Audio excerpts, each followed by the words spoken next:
Welcome back to group stages, ladies and gentlemen, of the Season 3 World Championships, coming to you live from Los Angeles. SK Telecom will be facing off against Gaming Gear shortly, of course, and that's going to be the next match. But first off, I'd like to welcome OMG's mid laner, Cool, to the interview lounge. Thank you very much. Nice to see you here, and it's been great to watch you guys playing. To start with, I want to talk about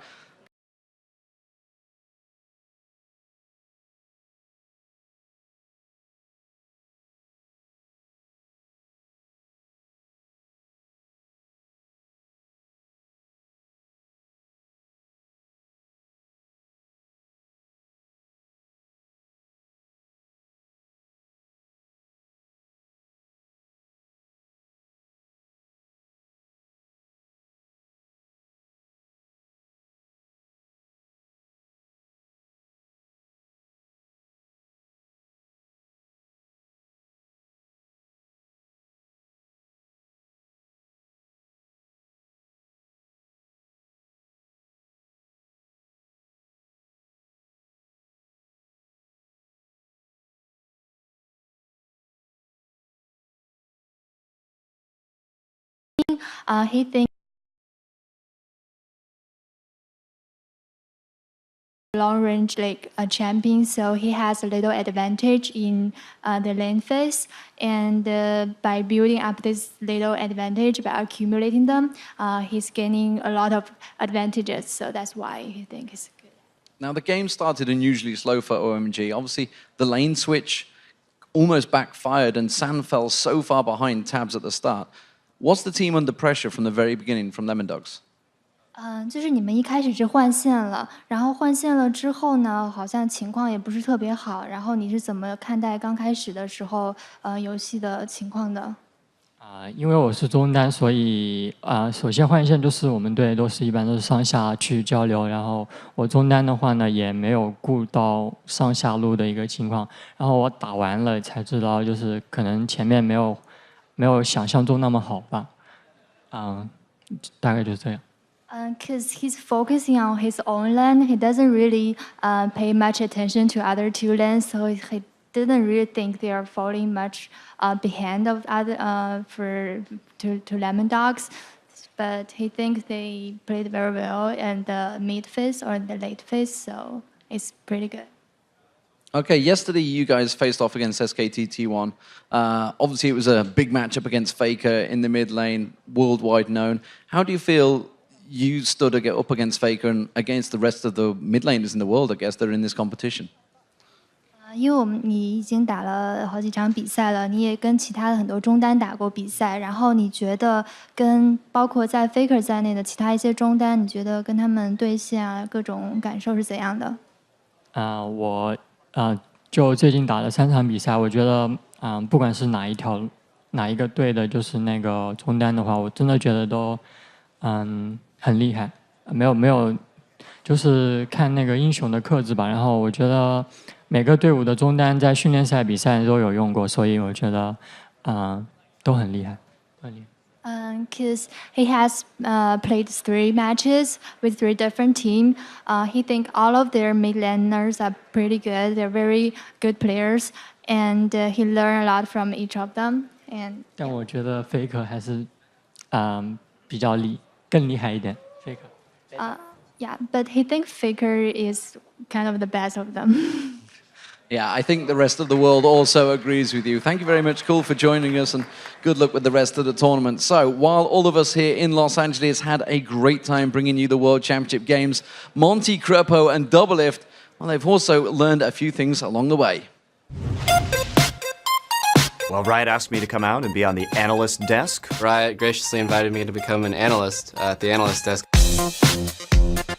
I really love doing anything from analysis and eventually, hopefully, one day color casting. I'm happy to be here and breaking down some of the games, having a little fun after the matches. At first, I was super stiff and kind of nervous to be on camera. Never done anything like this before, you know? Our personalities really mixed. We have a little bit of everything. Crepo tends to be more reserved, Doublelift tends to be more outspoken, and so I think they balance each other in that way pretty well. Doublelift and Monty are getting really good into the hate-love relationship, being coach-player. NA Korea, hype train fanboy. Monty has to tone down his enormous ego when he's on camera. Like, it's big. Like, you don't understand. This, like, 5 CLG members combined, like, triple that, that's Monty's ego. I wish that Doublelift knew as much about League of Legends when he plays the game as he does on this broadcast. One of the things that I was very excited about is as a caster, I have to be a lot more neutral. But here, I can really unleash. Yeah, when I said something insulting to Korean player Dandy, Monty burned me and said, So Peter, you didn't make it to Worlds, so you're practicing your stand-up career now? and I was like, ooh, like it hurt, it stung a little bit. It's pretty interesting being at the other side of the mic right now, or at the other side of the camera. As a player, you used to be like pampered. You're luxury. You walk in, you set up, people help you, they bring you something to drink. But now you walk in, you're part of production. You get there early, you leave there late. You have these meetings. If you screw up, people will shout in your ear. Oh yeah, at the first I was like, wow, there's like GLaDOS in my ear. She's like telling me all this crazy stuff, like you know, you're up or T minus whatever until you start speaking. And so I'm just sitting there, I'm basically just listening to instructions and getting ready to speak. It's pretty different, and I didn't know it was so complicated how much goes on behind the scenes. The best thing about doing analysis work or anything at the desk is that I don't really have to think too much. People ask like, do you clean your mind right during your start? I'm like, no, I just sit at the desk and I just talk. I try to avoid the word trash because it's kind of like an immature thing to just constantly throw out there. Like, it's a trademark, but I don't want to be like, that's trash, that's trash, that's trash, because people will just think I'm a dumb little kid, which I kind of am. But at the same time, I don't want to propagate that kind of message. You know, a lot of people know Doublelift for his one-liners, but his knowledge of lane matchups in bot lane and his ability to express them is something I think everybody's appreciating now. I think an analyst's job is to not only bring entertainment, but like teach the viewers something or talk about something that makes the viewers think. I enjoy it a lot. It doesn't feel like work to me at all. So I'd love to explore this option more in the future. Oh my god, yeah. As soon as I'm done being a pro gamer, I want to be a shoutcaster or like do this desk thing, being an analyst or whatever it is, a host. Of course it feels good. It's great to get support from the fans. And I'm glad that everybody's enjoying it as much as we are.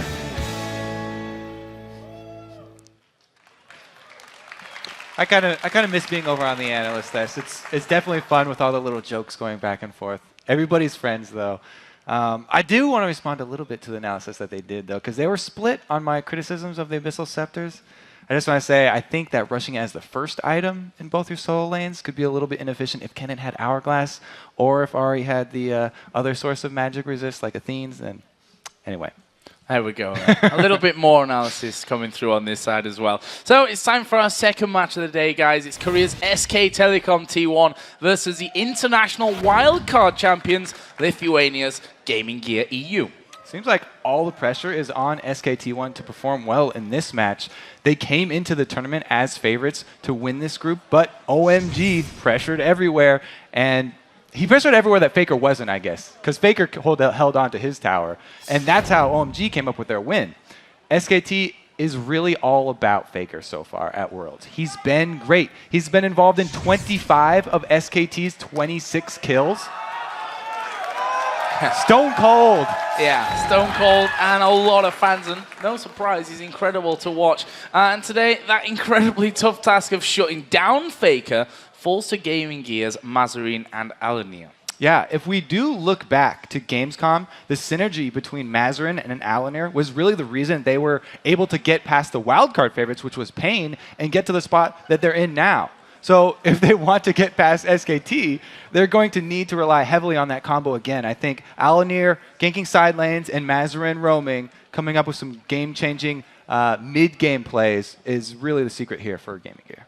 Well, everyone says that they want to go up against Faker and prove themselves, and now they've got the chance here, the guys from Gaming Gear. So let's have a look at the starting lineup, starting with SK Telecom T1. On the blue side, they are Impact in the top lane, Bengi in the jungle, Faker in the mid lane, Piglet AD carry, and Poomandu the support. And on the red side, it's Gaming Gear EU. NBS is up top, Alanir is in the jungle, Mazarine is mid, Deadly Brother on AD, and Inspiro on support. I just want to remind people here who have maybe overlooked Gaming Gear and not really seen where they've come from, because to get into that international wildcard finals at Gamescom just, well, less than a month ago, I guess, by now, they actually played through the CIS and Baltics qualifier that had hundreds of teams in. I think a 256 team bracket that they actually got through to get to Moscow in the first place, win there, and then get to Gamescom. So, these guys, despite having, let's be honest, a rough start in Group A so far, they can pull off upsets if you don't watch out. Yeah, they've fought a long ways to get here. So let's get into Champions Select and see what's going to go down on this one. Coming quickly here as we see SKT banning out Orianna, Thresh, and Renekton, 3 champions that Gaming Gear really have been relying on. Yeah, the one thing they did let through is the Sona, which Gaming Gear put a very high priority on. They did take away, in exchange for letting them have the Sona, they've taken away that Renekton for the top lane from NBS, though. Now... There's a lot of cheering from the crowd here as we switch through the likes of Alistair, Tryndamere, Brand. Let's not forget, Gaming Gear have played Tryndamere in the wildcard tournament. Yeah, but here they've played pretty much the same things. It's been Jarvan, Renekton, and Thresh as their core 3, and then a Trinity Force AD and an Assassin mid for Mazarin so far. So Gaming Gear already changing it up because the Renekton was banned out.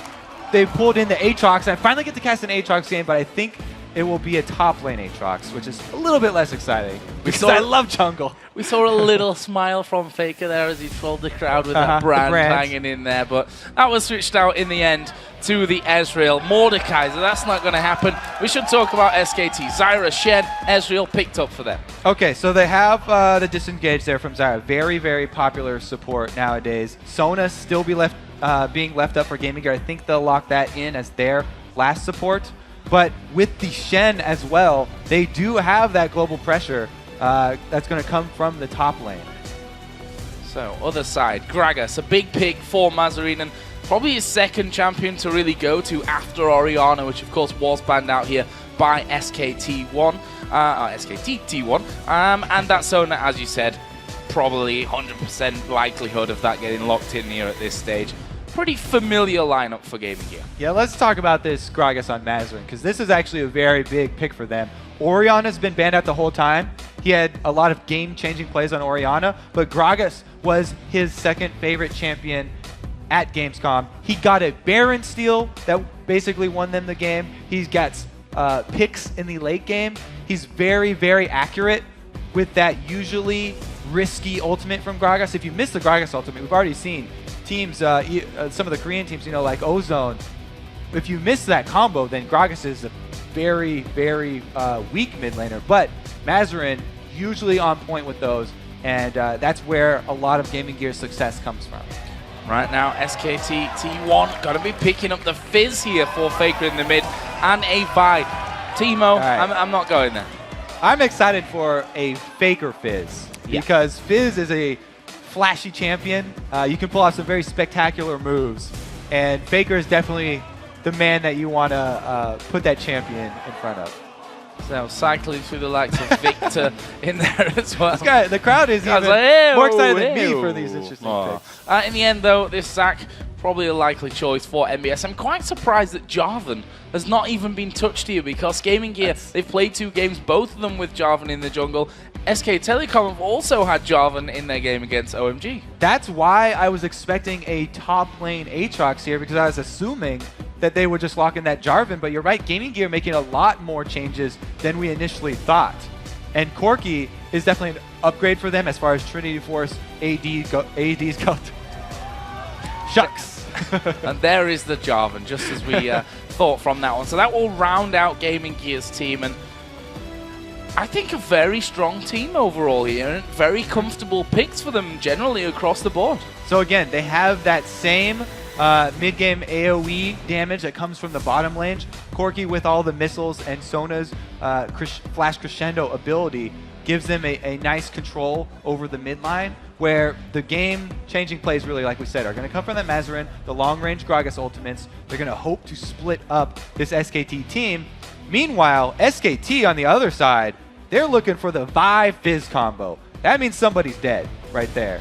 Yeah, and, well, for Gaming Gear, they've got to try and avoid that one, but usually when you see Vi coming, it's kind of too late. You need to predict where Vi's coming. That's a real key point to that one. So it's two very strong teams here on very different stages of their whole tournament, I'd say. Obviously, SKT T1 not having the best start to things. They're losing out there to OMG. On the other side for Gaming Gear, they're rock bottom right now. And hopefully this day off that they had yesterday, they've really managed to group and talk about things and get over what I think were a lot of nerves as well for them. They don't seem too down, though. It seems like they're in good spirits right now. And the other thing that goes in with that Vi and Fizz, by the way, is going to be a Shen, which you will see coming, but it's going to be devastating when they get to the back line. Well, then, let's have a look then at you guys and what you've been thinking about this one. Something tells me it's not going to be too close. LolEsports.com says 93% of you believe in SKT to win this one. All the analysts said SKT as well. I guess I'm going to have to go with Gaming Gear just to be the possibly one person in the world, along with the other 7 that are right. All right, guys, write that one down. Joe is for Gaming Gear here. Let's keep track of his scores. That doesn't count onto the caster's total. I will just throw that out there right now. So let's get into game then. It is SK Telecom T1 versus Gaming Gear. An incredible matchup. We're hoping SKT, they could be angry coming into today's play after that ropey game against OMG, though. And Gaming Gear, they have had very, sporadic spots of brilliance. In the mid-game, they've had some team fights where they win when they're already down by like 10k gold, yet they still come out ahead in one of those later game team fights. So they do have the ability to even win after they're already behind. So if they can get off to a good start, then maybe you and that 7% of the fans could show everybody that they've put all their eggs in this SKT basket erroneously. I got you 7%. We're good for this one. Right now, Gaming Gear are down on the bottom side of SKT's jungle. SKT were up in the top side of Gaming Gear's jungle. See that those wards closely identical on both sides of the map. One difference, however, is that Gaming Gear already had a ward there by red and spotted them moving around. So they will have knowledge, but you're right. Those are the sort of classic dual red side invades. I mean, SKT1 are the ones that have the lane ward, so they'll see Aatrox going up top. And Aatrox as the top laner, the reason that Wicked really likes him so much, because you can make use of that passive very early, go for a turret dive and a flashy kill early, and then once you have your ultimate, popping that with the extra attack speed you get from charging up Bloodwell means he's a beast at taking down turrets if ever left alone. So there's a red buff taken from Alanir, and a very quick one at that, using his smite here to get that one away, actually leaving up part of the camp as well. So Bengi's going to come around and have to reset that one a little bit later on. And because of that Tribush ward, they saw the exit of Alanir out of the jungle. So Bengi's not wasting much time here. He's not going to even go check his red, knows that it was stolen away, and he will answer here with the Gaming Gear red. So look at that statistic there for Mazarine. 100% win rate with Gragas from that wildcard tournament. We'll see if that can continue today. Certainly, I think a different caliber of opponents that he's going up against. It's Faker in the middle, after all. Faker's definitely a different caliber. Maybe be in his own league even. I don't know how many people can stack up against him. He will be going up against Reginald later in the day, so he has not faced all of the international mids. We'll see about that one. I'm sure Reggie's really excited about that one as well. He actually is really excited. He's not super confident, but he's very excited. Excited, at least. So we saw there a bit of counter jungling going on, and I say a bit, I mean really a lot, actually. Yeah. We've got the entire time Bengi on the top side of the Gaming Gear jungle. Alanir's down on the bottom side, and he's actually moving down now to that bottom side of this bottom lane. So we'll see if he can actually get in here. They've spotted him, though, from that Tribush ward.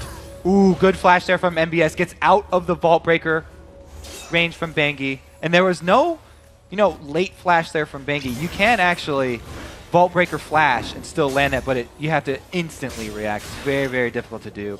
Now Aatrox, with no flash, will have to worry. He does not have wards up top either. And with Alanir not backing yet, he's not going to be able to supply wards for Aatrox. So this mid lane then, Mazarine on Gragas versus Faker on Fizz, and Mazarin got a slight CS lead, got actually a level lead there. We saw him hitting level 4 that little bit earlier than what Faker's done, and Mazarin generally being good with this one, but Alanir right now is down in this bottom lane, hammering away on towards Piglet. They switch around. Deadly Brother going very, very low from this one. Piglet forced to flash away. Deadly Brother has managed to walk, but now they turn around. They're going in on towards Alanir. Are they going to be able to get across? Flash. Here is Bengi moving across. They've got a ward for Vision on towards Alanir. Right now it looks like they might be able to get back to the turret. There's the grasping roots on Inspiro, and he does get back to safety. That exchange right there just reminded me that Bengi, or Piglet actually, you know, he's running Ignite with the Ezreal. So he's definitely looking to Arcane Shift forward into the fights for cleanup, as opposed to backward. But Deadly Brother was the one, the ADK right there, overextending a little bit. Almost cost him his life. But nobody goes down.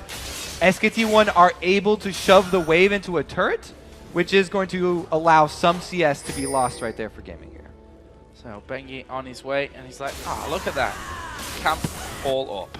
Bad times. So, and we'll clear that one out. This top lane, despite that early pressure from Bengi, you know, MBS, no flash, but Aatrox's generally going to be that little bit safer with the ability to jump away, get his slows down, and have that passive for use if needs be. Yeah, Bengi having to clear out those small lizards from the lizard camp means that he knows Alanir doesn't have the timer on his red. So I don't think that there will be a repeat invade from Alanir on the second respawn of that red. But Bengi's going to be aware of that, so they can actually take advantage of around the 7-minute mark. We've seen a lot of these Korean teams go for secondary invades on the buff spawns. So Alanir just had a bit of a visit towards mid. Faker actually recalling from there, and he's going to come back into lane with double Doran's rings. Got himself some wards as well, so should be able to set things up for Bengi to actually get in there and have an impact. Yeah, and like you said, we're coming up on that 7-minute mark.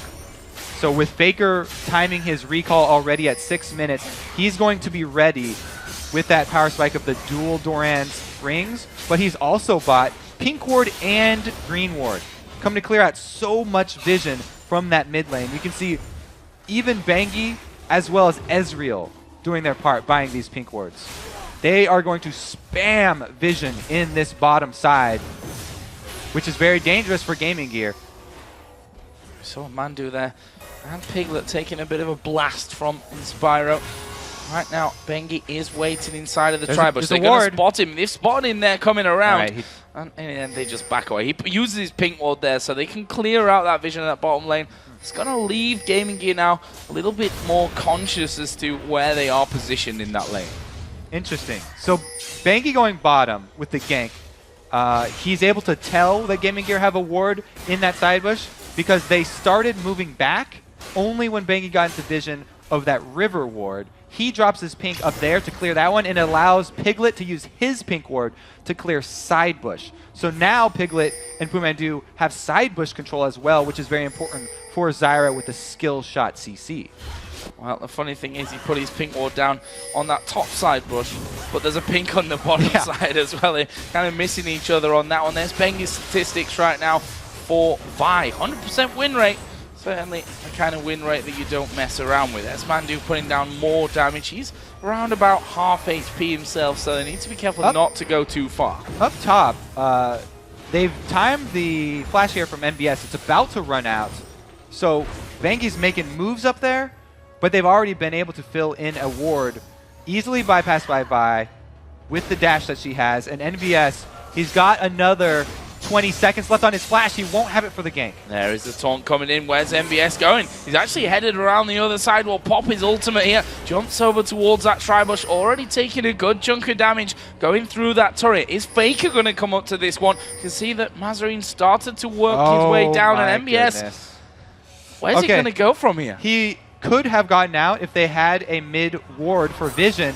But since Faker went to farm the Wraith camp, he thought Faker was coming to cut him off. And he burns his flash again.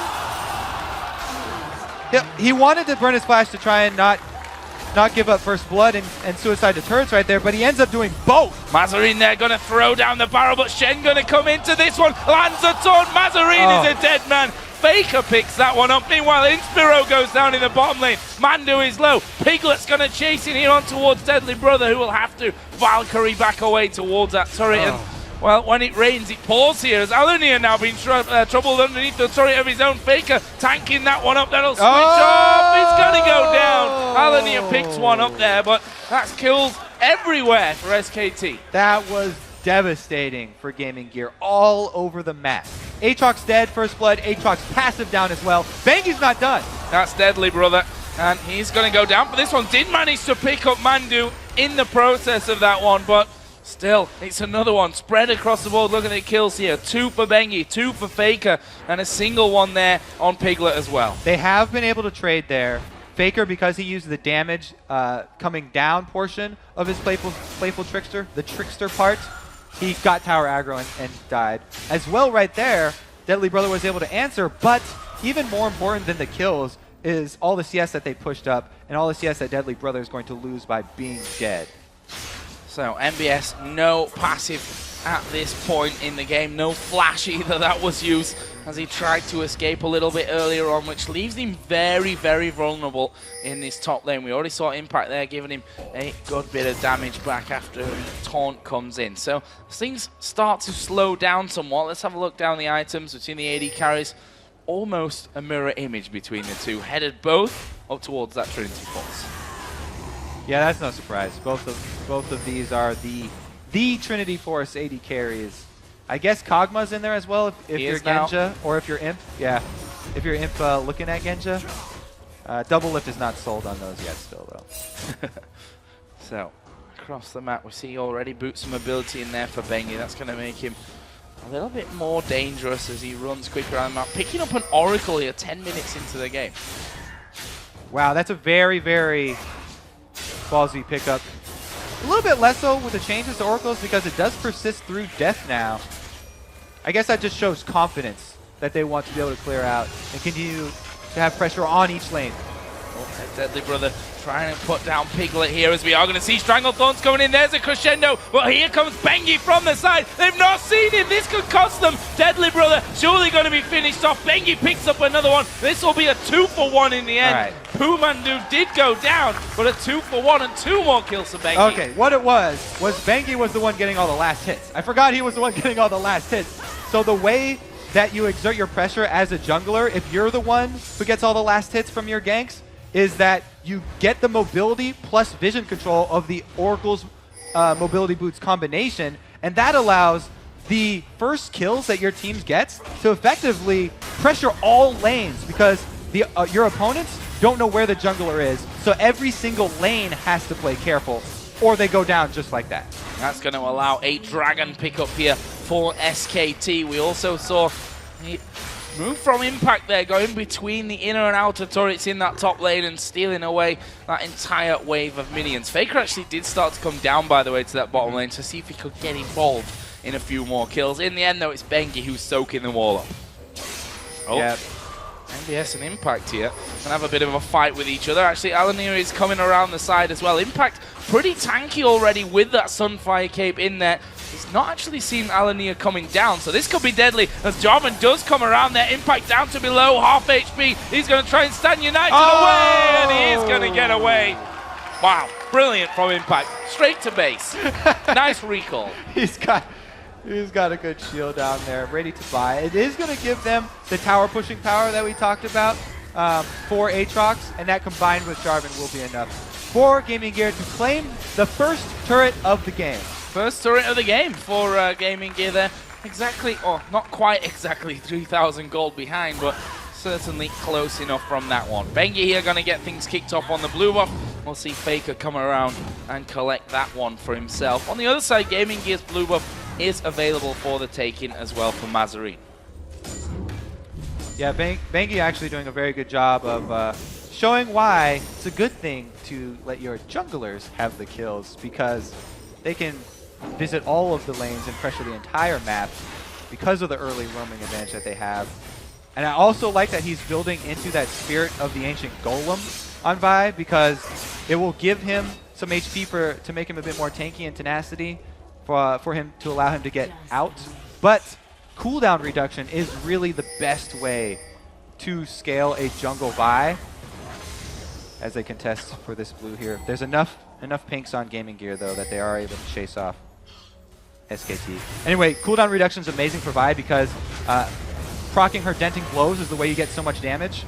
Oh, that not great from Piglet, the aim on that one, but that turret going down very, very low there and will be finished off here along with that one as well. Piglet just trying to run as much of those minions down low as he can to prevent Deadly Brother getting the farm. Blue buff actually is still up there, so in the end they decided not to fully challenge for that one unless they left the camp up somewhat. No, it is still there, so SKT going to come around. Gaming Gear looking like they're not quite so happy with giving it away though. Sona's definitely committing to this one. She's cutting off Bengi. They're all coming around from this one. Bengi down to half. There's the strangle. Oh! Crescendo moved away from Mazarine's barrel. Will push Bengi away from danger. Mandu will die. And now Piglet is the one that's going to be in trouble. He's looking to get over the wall. Arcane Shift will do that. Inspiro goes down. Piglet actually sniping him off there with a Q. And I don't think they're done from this one. Bengi has come back into the fight. Deadly Brother going to get initiated onto. And that is another kill coming in. Actually did manage to finish off by. And now Faker is very, very low. He's still going though. He dives back in. Mazarine takes him down. Piglet flash away from Mazarine. Can he finish off Jordan? Where's the slide? Oh, it doesn't matter. He'll finish it off there anyway. And wow, a turnaround, a 3 for 2 there in the end. Actually, it was a 4 for 2 really because Mandu died right at the very start. This is a great foothold here for Gaming Gear. All started from Inspiro going around behind him, even though he missed the crescendo and Mazarine's ultimate knocked away by because of the positioning of Faker not rotating down. They had the early champion advantage here. We do get the... Okay, we'll just go back to the game because Alanir almost died. But yeah, they had the early champion advantage with one extra champion there. So even though the ultimate's not the hugest effect for Gaming Gear, they were able to focus their damage, take down Zyra very early, and come out ahead in that. The fact that they're keeping up here in kills shows that Gaming Gear not ready to roll over and give up on this one by any stretch of the imagination. We've got the Dragon coming back up here in 1 minute and 40 seconds time as well. A distinct lack of wards, pink wards in particular, down there on that side, which I'm sure will change here in a few as we see that both Alania and Deadly Brother do have those pinks, and Inspiro as well, as you maybe expect at this stage from the support. So they're certainly going to be able to get those pinks in position. Whether they're willing to fight there or not is a different matter. It looks like they're definitely not going to give up this vision battle, and it shows because that's how, you know, they got that one little advantage in the last blue buff fight. The thing that's really scary here, though, is that SKT have hit the Lich Bane and Trinity Force spike at the exact same time here. So the Fizzin and the Ezreal are extremely scary right now. And they also have Shen stand united. So whatever move SKT wants to make on the map, it's going to be Gaming Gear having to play a little bit defensively and trying to answer this SKT aggression. Well, that Dragon now less than a minute away. MBS, is he going to come down for this one?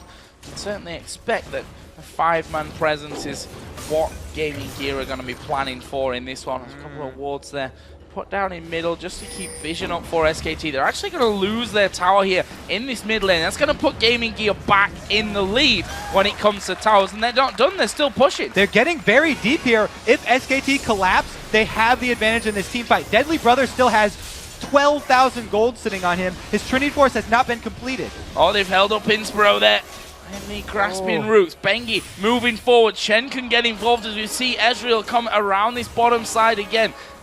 Gaming Gear actually headed down towards the Dragon position now. So they're going to set things up. Double pink ward, not ideal, but they're going to have that vision nonetheless. They start it off. They're burning it down very quickly here. SKT have by ulti. There we go. Bengi going to go in. They've gone for Deadly Brother. There's a crescendo coming back. Strangle Thorns knocked 2 of them up. Inspiro, Alanir, they're both dead in this one. There comes the barrel from Gragas very late in the fight, but look at Faker. He's gone low. Bengi picks up the Dragon right in the middle of everything. This fight a little bit split. Double kill coming down in the end from Impact. Mazarine the only one to walk away from it with the Dragon going on to SKT. That's a lot of gold right there. I think Gaming Gear should have taken their exit when they got away from their mid push.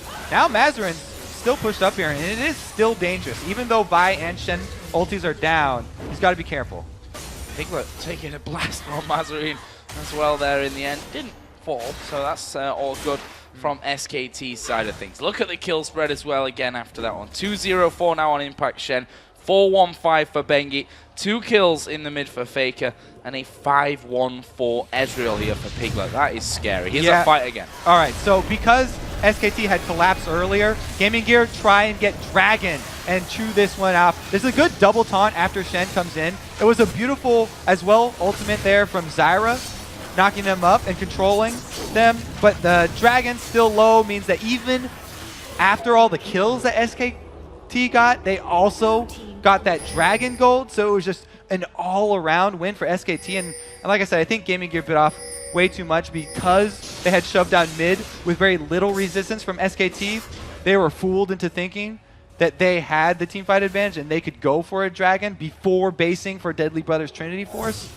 Meanwhile, the already completed Trinity Force and Lich Bane on SKT. Too much damage output. Scary. MBS there we saw taking so much damage from this Shen. Spirit Visage plus that Sunfire Cape in there for him right now as Faker pushes out that bottom lane as well. Top turret can't be contested either here for Gaming Gear. 2-man team able to pick that one up, and it looks like with those wards down, they're going to start to close in towards this mid lane.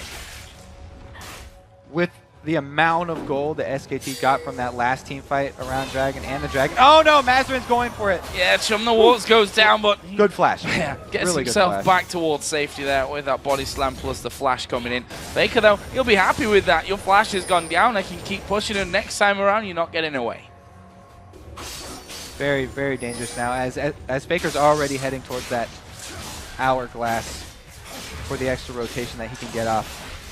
SKT1 right now, since they have control of the entire map, all I have to do is ward up the insides of the jungle here from Gaming Gear and CS all the lanes until they get the cooldowns back for another one of those decisive team fights. Look at Impact there over the top. In fact, forget that. It's Bengi coming around the side. Piglet was on the top as well.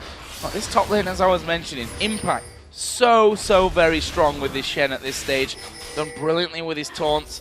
Stan United's all been in the right place at the right time. Meanwhile, Faker, he's not even hidden himself in this bottom lane. He literally stood there and waited for Mazarine to start backing away. Goes in, he's now on the top side of the tower with the minions about to be taken down. And look at this, he's going to put the damage in onto Mazarine. There is Shen coming around. Didn't really need him in the end. Impact and Faker again teaming up for the kill. They're going to do a lot of damage to this turret. They might even stick around if Impact tanks it up for the kill. Yeah, Fizz is great at getting down poke damage even as a melee under a turret because he has so much mobility. Another engage here from SKT1 on the other side of the map. Alania sliding in from this one, puts a Cataclysm down. Will it be enough to save MBS though? He's trying to run away. Alania, is he going to pay his price for it? There's a crescendo from the side. They focus onto Deadly Brother. He will Valkyrie back to the tower. Piglet goes low. He's exhausted, but Bengi dives in. Also very low here. Inspiro takes a big hit, but in the end, no kills. But look at the bottom lane. They're pushing. They're on the inhib. That was 3 versus 4 up top, and SKT1 able to chase off Gaming Gear, allowing Faker plus Impact to take down the inhibitor turret. Their base has already been breached.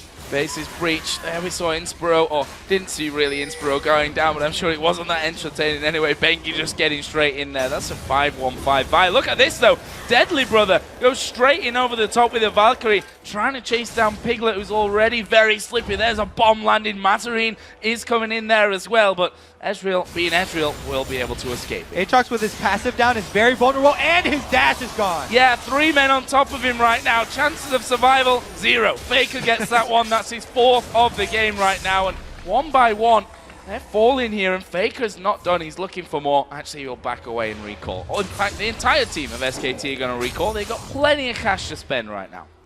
This is going to be a very difficult defend for Gaming Gear. Because that inhibitor turret is already down, SKT1, they don't even need Stan United available. If they wanted to, they could just walk down that bottom lane and force the fight at inhibitor. They can also clear out vision on any area of the map that they want right now and force Gaming Gear to come to them.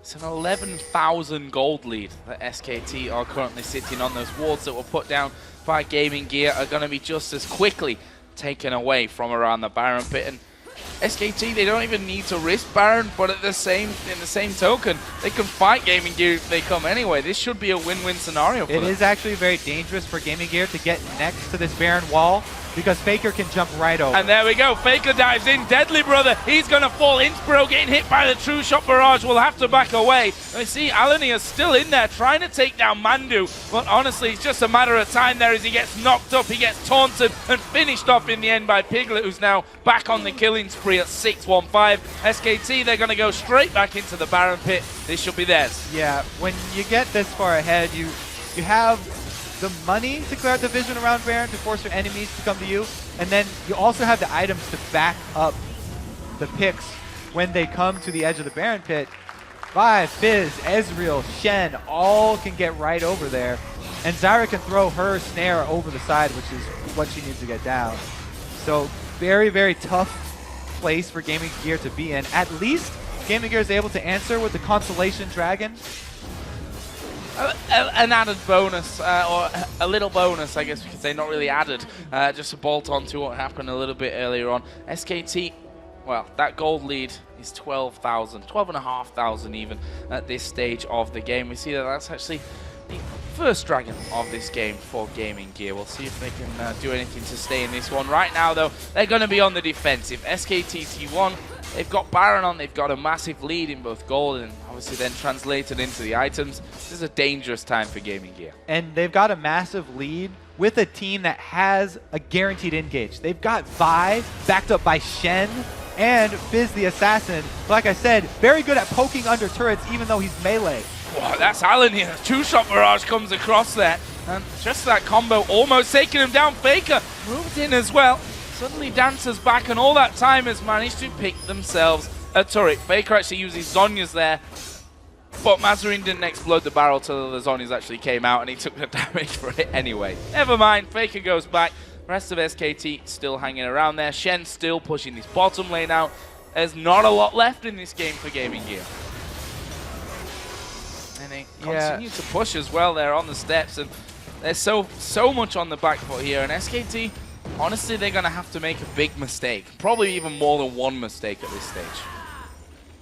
Everyone always talks about, you know, the huge spikes that Fizz gets when he gets his Lich Bane, but it only gets scarier from there, because like I said, that adds another AP ratio onto his kit, which means the later the game gets, the more scary he gets. He can chunk people down even under turrets at this point and get out unscathed. It's so dangerous for Gaming Gear to even get close to him. And there we see it. Alanir almost hundreds as it, well, is taken down in the It wasn't end. on screen, but that was basically what I was talking about. All the rest of them going into this one, though. We see Inspiro going solo. He'll be finished off by Impact. The rest of them, they're underneath the two Nexus turrets right now. Impact not caring about that whatsoever. SKT have taken down two men. They may look to get their second inhibitor from this one. They probably will get it with this as well. Shen United here is going to protect Faker, but they won't actually re-engage on Mazarin. This is going to be two inhibitors down, though. SKT with the massive lead. Massive lead. And I'm not sure if Gaming Gear can even think about going for the fight again. Taunt comes down onto Deadly Brother, and with that regen that they're grabbing from that Baron buff right now, they're leaving the base with only Faker remotely low from that last engagement. They're going to rotate over to the top here. They feel like Doing they it want by to the clear book. out every single lane. Faker's going to go spend his... Oh, it's only 900 gold there. No. So they're actually not going to get a whole bunch by him basing. He goes back for Home Guards. Was that the upgrade he just purchased? Yes. Home Guards picked up there. Which They don't actually need that at this point. Not particularly, but he's full health now at least when he comes back into the action. You can see that all those pink wards down and wards giving him complete vision control over Gaming Gear's base with that Baron still running on them. Not too much time left on it though. Gaming Gear have slowly but surely lost a big portion of that base. Only the one turret still left in that top lane. Faker isn't with the rest of the team right now, and Gaming Gear are kind of at that point where they're like a caged animal. They know they don't have much hope left, so they'll make a reckless move right now, and they will go for this Bengi Piglet duo that's standing up by the turret. It's one of the only moves that they really have left, is hoping for a Mazarin ulti, someone by themselves into turret, and capitalizing very quickly. other than that, it's really SKT just pushing in for the win. Well, at this stage, that Byron buff has now run out. Deadly Brother trying his best to spam his abilities and get them away from those Nexus turrets. The final final inhibited turret will be focused and finished off. There is Impact going in. Stranglethorns knocked 2 of them up. They're not going to escape from that one. Now they go on towards Mazarine. He heads back off towards the fountain, and MBS becomes the focus. But they're going to go in towards these Nexus turrets. The first one going to go down. Alanir goes straight in there. They pick 1 kill up, but they're probably going to pay the price of the rest of them for this one. NBS using his passive there to stay alive for a little longer. Mazarine, though, the only man left alive. They're diving him here right underneath the fountain. There's a last-second Zodiac from Faker. He does go. No, he doesn't die in the end. Just about survives. SKT finish off the Nexus and the game. Brilliant performance. They pick themselves back up. Yeah, that was a very clean little initiate there by Mandu at the end. But SKT really, after the mid-game team fight there, where Gaming Gear basically forced the issue themselves. After SKT1 got that lead, they never let it go. Yeah, not making too much hard work of it, I think. And see that shake of hands between these two teams. Very respectful, sportsman-like behavior as you would have come to expect at this stage of things. And you know, Gaming Gear, that's another loss for them. Mazarine still got a smile on his face at this point of things, and we talked about this yesterday, that for the likes of Gaming Gear and Manessi, who don't have really any major stage experience, even if they were to come here and end up losing every game, the experience is something that they can use moving forward to when you look towards Season 4 even. Yeah, these guys do have a really good attitude about it, and they are increasing incrementally in skill level. They're getting off some very good mid-game team fights against these world-class teams, so this is literally the best practice that you can ever have in League of Legends. Well, another big win there for SKT T1. We're going to head over to Riv and the crew for a breakdown of that dominating win. Thank you very much, gentlemen, and it's actually one of the games that we kind of thought would go the way it did, coming out of coming out of picks and bans for their champions. It was really something different actually coming in for Faker that we noticed, is that Fizz pickup. Yeah, and this is really a testament to SK Telecom's versatility here, because actually that's the first time Faker has ever played Fizz in a professional match. And that is his 19th different champion in 51 professional games. So that gives you some idea of the scope of his champion pool. And it's also only the 3rd game that Piglet has ever played on Ezreal. So they're trying to mix it up here, trying to get some different strategies in. And I think that's a good sign. It really surprises me that he would pick something new and show it against Gaming Gear that like other teams in the group are going to pick up on, oh, he plays Fizz. But at the same time, I think he might just be flaunting his huge champion pool, being like, I'm Faker, I play everything, and I'm good at everything.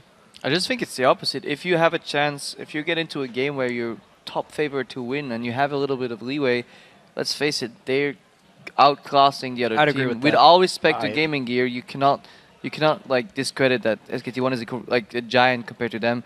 And this gives you a little bit of leeway to try new champions, still at a world-class level in front of the crowd, like the same setting, just to introduce something new. But not only that, I think it's actually good to use it because at this point you're saying, hey, look what Faker can play, and you may not have thought it's a threat before. That's another ban that Faker can absorb right now, and I think it goes further in the mind games that way. Yeah, specifically with the Ahri Fizz play we've been seeing so much of, and people trying to pick Fizz against Ahri, even though it hasn't been scaring people off of the counter pick as well, it could just be another thing that adds to Faker's repertoire. And just one more thing about that game, with these picks, with the definitive win that was found, it was a slow start there for SKT. They kind of put their hard hats on before really going full force. I think at the beginning we still saw SK Telecom being a little shaky in that game. They were over-aggressive at times, but really when it came to that Dragon fight, you could see how well, Kobe was talking about the power spike that they got with Trinity Force and Lichbane. They knew it was a great time to fight. And not only that, but their team fighting was virtually immaculate. When they came in with the Assault and Battery, it chained perfectly into Vault Breaker, then into Shenton, then into Zyra. And so that chain CC, that's what we expect from SK Telecom, and that's what allowed them to take the Dragon and 4 kills, and Gaming Gear got absolutely nothing in return. All right, so with that game, now let's take a look at the Group A standings. With their win, SKT has taken control of 2nd place, at least for now, while Gaming Gear is looking for their first win here at Worlds, still 0-3. So all week long, we've been talking about what kind of impact Faker can have on a game. And now we want to know your answers to our Twitter question earlier. We asked you, which pro do you think is making the biggest impact on Group A and why? And here's what you had to say. JLOH14 says, I think Loveland is making the most impact on Group A. His aggressive early ganks allow OMG to gain a lead and snowball from there.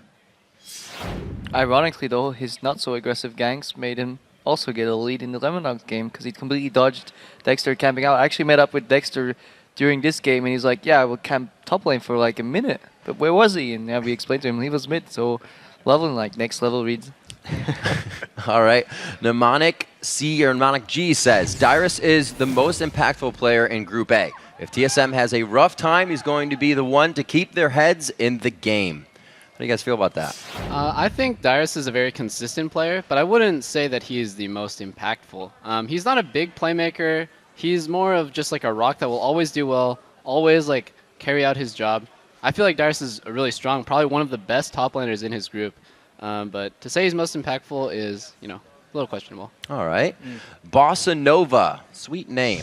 I think Dexter will have the biggest impact. If he can get Nuke Duck and Tabs rolling, they're unstoppable. And I think we already saw a little bit of this. Yeah, I mean, he was unfortunately not able to get Dexter and Nuke Duck rolling. And we were talking about the Lemondogs loss. Like, they've kind of had 2 losses to spend here, and they have to run the table from here on out. And Dexter, he can't get, I guess, red like they were in that past game, because even though they first picked Elise, I doubt he was red, though. You said it was a next level read, Crepo. Yeah, okay.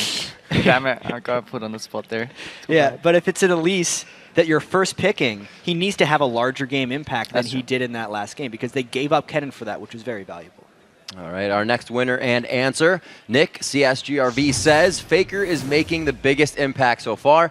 Even when SKT loses, he is still bringing a completely new level of play, and that was just reflected on his face. Yeah, he's the ace of that team, but don't count Piglet out. Even though Piglet really didn't get rolling on day 1, he did have a higher KDA than Faker over the course of the season in Korea. So keep an eye on him as well, because he can carry very hard, and his team fight positioning is frequently excellent. I'm just hoping that, even though it was about Faker, Piglet needs to play his core champions again. He needs to be playing Caitlyn and Vayne. We've had this problem effectively with Ozone, where we saw Imp, the Vayne Caitlyn player, trying to change off to Corki and Ezreal in this really short time frame, and it hasn't worked out so well for him. Well, there was a Kate ban last game, and I know these guys were talking about going Vayne into Corki as not being an ideal matchup. So I think that's probably why one of the reasons why we saw that shift.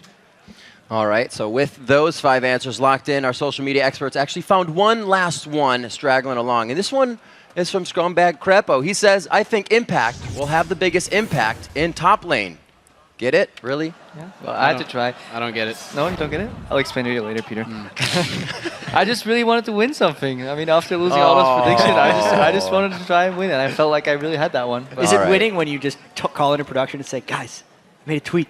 No, that's losing. We'll make sure that never happens yet. I don't know what you're talking about. We'll make sure you get a seat in the front of the crowd, and somebody will throw you a Ziggs bomb later. Thank you. All right, perfect. So congratulations to everyone and the winners of the Logitech Gaming Mice. Those are some impactful tweets. And yes, I know impactful is not a real word. So please keep hitting us up with any grammar mistakes Riv may or may not make with your picks for the players who will make the biggest impact in Group A. We're at LL Esports, and be sure to use the hashtag Worlds. All right, guys, it's time for the Fearsome Foursome here at the desk to lock in their picks for Game 3. The Team Solo Mid versus Lemondogs. We already heard the cheer from the crowd as Team Solo Mid walked out on stage. Gentlemen, Crepo, take it away.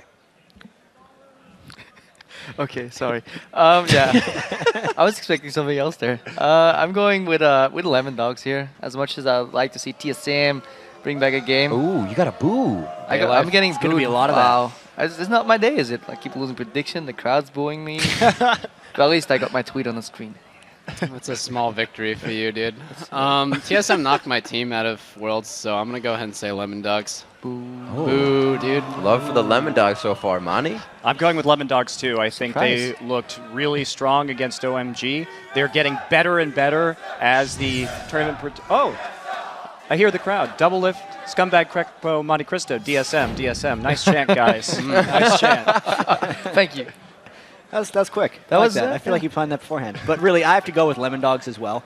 I still feel like they could have won that matchup against OMG, and just based on the results we've seen in this group so far, and honestly watching TSM throughout the entire split, I don't feel like they're on the level of play right now of Lemondogs. Is they can come together briefly for small stretches of time, and then it seems like they fall back off again. And if they had a miracle against Lemon Dogs here and just kind of came back together to beat them quickly, the odds aren't with them, and that's why I'm going with Lemon Dogs. Yeah, and in all seriousness, Lemon Dogs is performing really well. I mean, even in their losses, you can see they're not like, it's not a stomp. They're playing really well. They had the game. Yeah, at one point they had the game. Lemon Dogs is really good at controlling the pace of the game with their like kind of assassin-y team comps. I feel like they'll have an easy time against TSM just because it's unorthodox for NA to pick something like that, and also Nuke Duck versus Reggie is going to be, I feel, really hard for Reggie because Nuke Duck is just so good.